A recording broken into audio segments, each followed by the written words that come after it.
असम पिला मेन्सुरेशन करदे मुखस्थ फर्मुला कि पचार विषम बाहु त्रिभुजर क्षेत्रफल क्या आसो विषम बाहु त्रिभुजर क्षेत्रफल सूत्र कह एस होल इंटू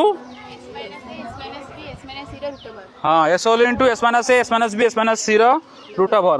अच्छा वर्गचित्र परिसीमा किए कह परिसीमा वर्गचित्र परिसीमा वर्गचित्र परिसीमा क्षेत्रफल हूँ बाहुर वर्ग परिसीमा परिसीमा 4 इंटू बाहुर स्क्वायर 4 इंटू बाहु भेरी गुड। आयत चित्र परिसीमा किए कह आयत चित्र परिसीमा 2 गुणन दैर्घ्ययुक्त प्रस्थ। अच्छा समबाहु त्रिभुजर क्षेत्रफल समबाहु त्रिभुजर क्षेत्रफल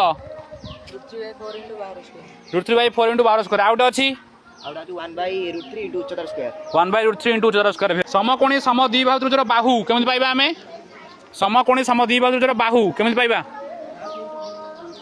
ना ना बाहु बाहु कर्ण/√2 भेरी गुड कर्ण/√2 तोरटा सूत्र तुम मुखस्थ दिया से तुम द्वारा हो पारानी आज जी मुखस्थ करना दब से घर को जीव राति 12टा ट्यूशन खोला अच्छी आज जी दब से घर पड़े एवं देदेव किए खोजा दे पलैज बस कर शीघ्र।